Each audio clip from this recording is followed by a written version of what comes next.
The next several slides will look at what are some of the skills and information that children need to know about. Also note that this list is just a starting point. You may take out or add topics as appropriate for your setting and child or student. Puberty can be an intimidating topic for schools or families to think of. Having a breakdown or list of needed skills can help make this topic easier to teach. I hope it will also help us to approach this topic early. As you can see, we don't have to start with the most difficult subjects, in my opinion, such as dating or sex. We can start with the easier subjects, such as public places versus private places, personal space, identifying body parts with the correct names, emotions, teaching kids how to deal with and control their emotions. These are huge tasks, so it's important whenever possible to start early. And they're not generally topics that we think of when we think about puberty, but they become very important as we progress through the process of puberty.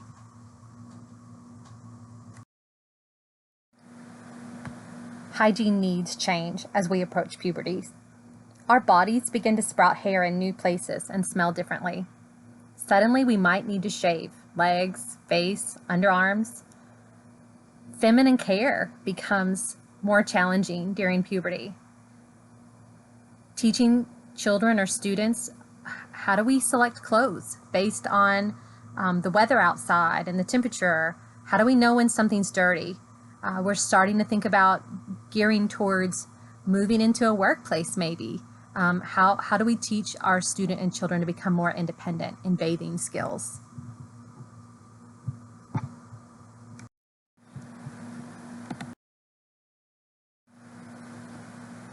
Other skills that might need to be taught.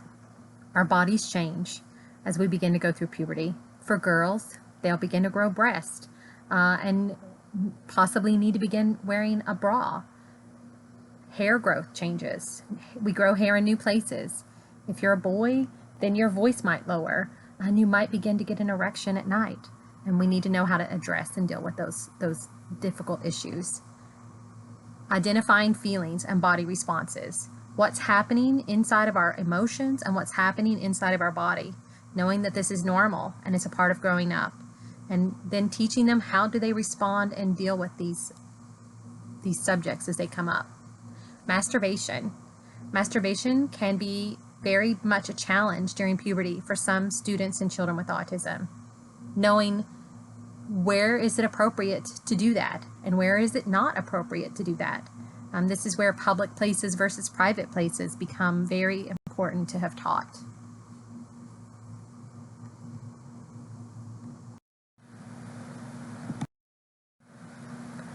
Sexual health is an important topic to talk about. The whole spectrum from what is hand holding to what is intercourse. How do we give consent? What does consent mean? Information on pregnancy, infections, birth control for some students will be very important for them to know. Our doctor's visits begin to change as we hit our teenage years and into adulthood for both women and men. Gynecological visits. Annual physicals for men change during this time period, and those are important to talk about before they happen. It's very important to think through those processes for our children and for our students so that they know what to expect. And it's also important to talk about these topics so that they have the option to say no and to know what they're consenting to.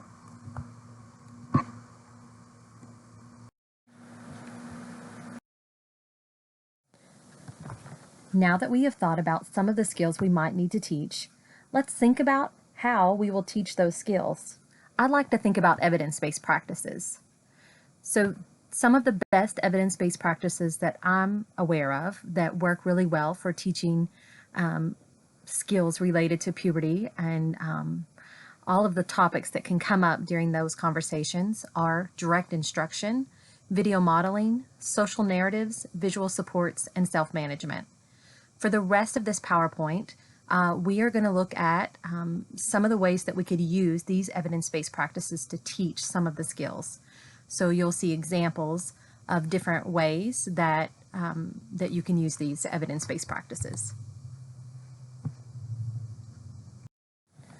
Also note the website link at the bottom of this slide. The Affirm modules are a great place to go to get more free information on ways to utilize these evidence-based practices.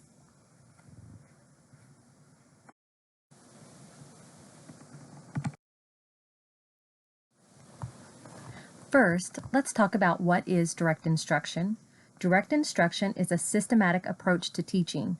Direct instruction tends to break learning down into smaller, sequenced chunks of information, each chunk of learning building on the previous chunks. Direct instruction generally is done in small groups or on an individual basis. Deficits in theory of mind come down to perspective taking. A child with autism may not realize that to other people, their armpits do not smell good. In the past, I worked with a student who did not understand that deodorant is an important part of grooming, especially if you work in a job that has direct customer interaction. His response to a request from an employer to wear deodorant was, "But I smell like me." He didn't process out the fact that to others his smell was not pleasant. When working with John, we realized that his issue with deodorant was a sensory issue as well as a theory of mind issue. The texture and smell of John's previous deodorant had caused him sensory overload. By working with him to discover this, we were able to find a deodorant that worked best for John. We also know that there are many new skills needed during puberty and beyond that won't necessarily be learned through casual observation. They will require some kind of instruction.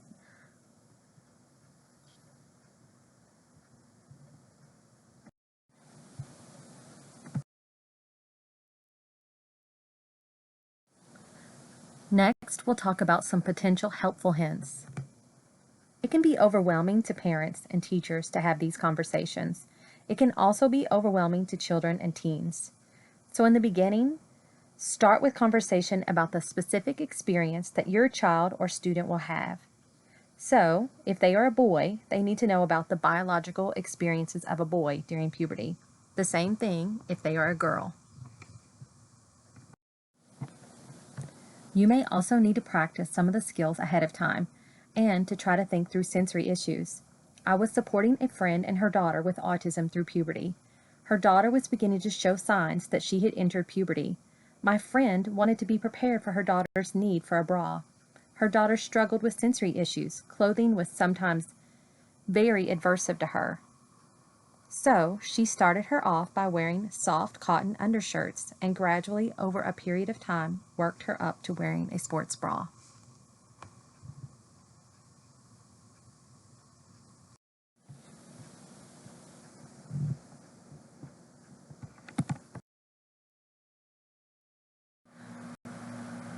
These are examples of pictures that can be used to teach body changes. Both of these images can be found at the website on this slide. The goal with these is to teach children and students what to expect so that they know that this is a normal body process.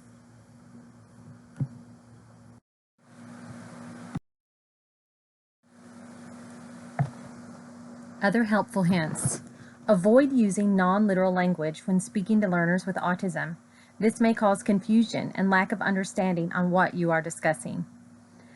If I say, "Let's talk about the birds and bees," then they may believe we are talking literally about birds and bees. But if I say we are going to talk about menstruation, our conversation is more clear. Also, do not assume that a learner with autism already knows something. Much of puberty-related experiences are learned by observation of others, of peers specifically. We know that this can be a challenge for learners with autism. So we must remember to teach the details.